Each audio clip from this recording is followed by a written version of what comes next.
নমস্কার বন্ধুরা, একটা হেলদি স্বাস্থ্যসম্মত পরোটা বানাতে চলেছি। সোয়াবিনের পরোটা বানাবার জন্য প্রথমে আমি সোয়াবিনটা গরম জলে নুন দিয়ে সিদ্ধ করে জল ছেড়ে নিয়েছি, দুটো আলু সিদ্ধ করে নিয়েছি, ধনেপাতা নিয়েছি, 4-5টা কাঁচা লঙ্কা নিয়েছি, আদা আর গাজর আর বাঁধাকপি নিয়েছি। এটা গ্রেটার দিয়ে কেটে নেবো। আর এই যে গুঁড়ো মশলার মধ্যে আছে ধনে আছে, কস্তুরি মেথি আছে, আর পোস্ত আছে, জিরে আছে, ডালচিনি, শুকনো লঙ্কা, এলাচ, মৌরি, গোলমরিচ, চীনাবাদাম আর দুটো তেজপাতা, এগুলো ভেজে গুঁড়ো করে আর সোয়াবিনটা পেস্ট করে ফিরে আসছি আপনাদের কাছে। মশলাটা ভেজে নেব।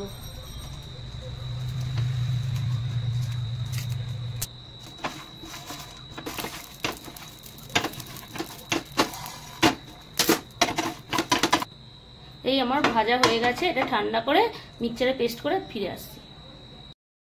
এই বন্ধুরা, গাজর পেস্ট হয়ে গেছে, আলু মাখা হয়ে গেছে, ধনেপাতা আর এই সয়াবিনগুলো পেস্ট করা হয়ে গেছে, আর বাঁধাকপি আর আদা আর কাঁচা লঙ্কা এটা আলাদাভাবে পেস্ট করে নিয়েছি। আর এই দেখতে পাচ্ছেন আমার এই গুঁড়ো মশলা পেস্ট হয়ে গেছে।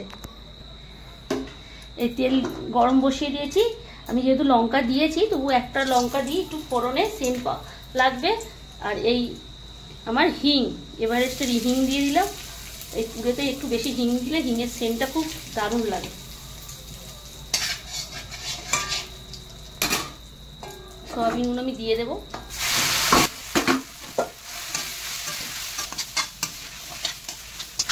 এই সয়াবিনগুলো মেরেছি অল্প। এবারে আমি কি করবো, গাজরগুলো দিয়ে দেব। গাজর, ধনেপাতা, এই আলু মাখা আর বাঁধাকপি, আদা আর কাঁচা লঙ্কা পেস্টটা দিয়ে দেবো।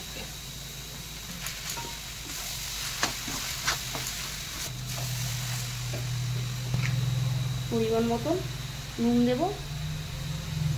সয়াবিনতে নুন আছে বলে কম দেবো।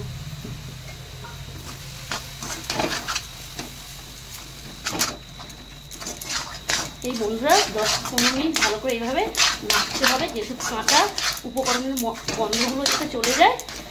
তবে পুরটা একদম জল মুড়ে একদম শুকনো করে অল্প করে নিতে হবে। এই পুরটা রেডি হয়ে গেছে। পুরো কাঁচা গন্ধ ছিল সেগুলো ভালো করে কষিয়ে জল মরে গেছে। আমি এবারে মশলা দেব। আমার যে মিক্স মশলাটা আমি দিয়ে দেব। আর এই ঘি, সুরভি ঘি দিয়ে দেব। এখানে চিনি, কাশ্মীরি লঙ্কা, চাট মশলা, একটু আমচুর পাউডার, একটু হলুদ।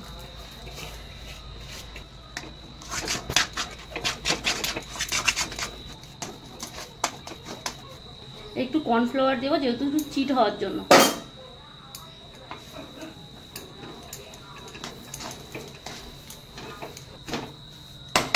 এই বন্ধুরা, পুরটা আমার রেডি হয়ে গেছে। এবার ঠান্ডা করে এবার পরোটা বানাতে যাব। এই বন্ধুরা, আমি সোয়াবিনের পরোটা করার জন্য ময়দাটা মেখে নেবো। যে যে উপকরণ লাগবে, 100 গ্রাম টক দই লাগবে, আমি 500 ময়দা নিয়েছি। এই রিফাইন অয়েল তেল দেবো 2 চামচ মতো, পরিমাণ মতো লবণ, পরিমাণ মতো চিনি দেব।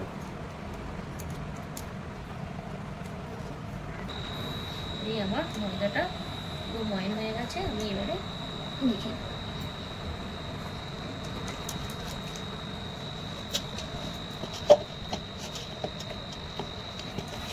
এই বন্ধুরা, আমার ময়দাটা মাখা হয়ে গেছে।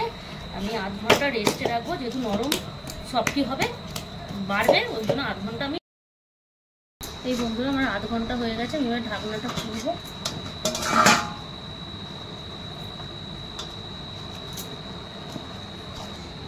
আমি পুরের অনুযায়ী লেচিগুলো কেটে নেব। এই গোল করে লেচিগুলো কেটে নিই, তারপরে পুরগুলো এক এক করে দেব।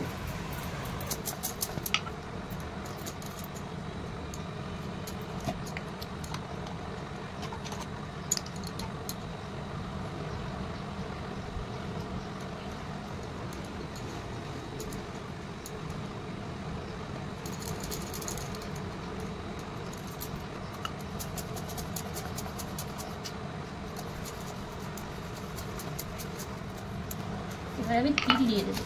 এই কালো তিল আর এই সাদা তিল,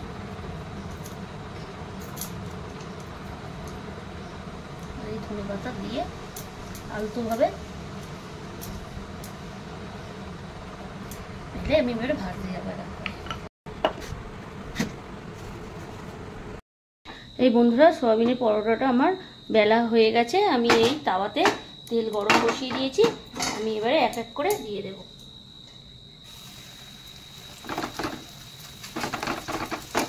প্রথমে একটু লো ফ্লেমে দেবো, তারপরে হাই দেবো।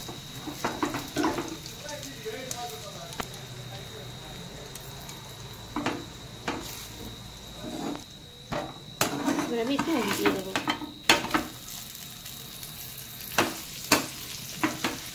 লো ফ্লেমে দিয়ে ভাজলে ভাজাটা ভালো হয়, তারপরে হাই ফ্লেমে দিয়ে পুরো ফুলে যায়। আমার পুরো ফুলে গেছে, দেখতেই পাচ্ছেন পুরো দুফোলা হয়ে গেছে।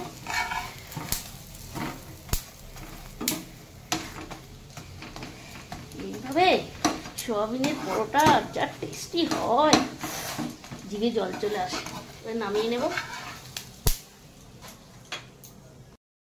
এই বন্ধুরা, টেস্টি টেস্টি আমার সয়াবিনের পরোটা রেডি হয়ে গেছে।